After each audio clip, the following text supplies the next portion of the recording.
नहमदुहु व नसल्ली अला रसूलिहिल करीम औज़ु बिल्लाहि मिनश्शैतानिर्रजीम बिस्मिल्लाहिर्रहमानिर्रहीम।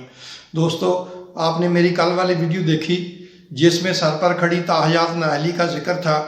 मेरी बात चंद घंटे बाद ही सच साबित हो गई। सुने बाबर अबान साहब क्या फरमा रहे हैं। वहाँ पे लाइफ टाइम नाअहली है। जो लोग डिफेक्शन करेंगे उनके लिए अभी भी वक्त है। आज हमारे सेक्रेटरी जनरल साहब असद उमर साहब ने उनको नोटिस भिजवा दिए। अगर वो वापस आ जाते हैं तो फबिहा, और अगर वो वापस नहीं आते तो उनकी जो डिफेक्शन होगी वो ताहयात नाअहली के लिए, ये भी हम मुद्दा उठा रहे हैं उस रेफरेंस में, और उस जजमेंट के अंदर जो 2018 की है वो पहले से मौजूद भी है। दोस्तों, दुआ करें तहरीक नाकाम हो जाए। अगर कामयाब हो गई तो इमरान हार नहीं मानेगा और असम्बलियों से इस्तीफ़ा देगा और पंजाब और KPK की असम्बली तोड़ देगा।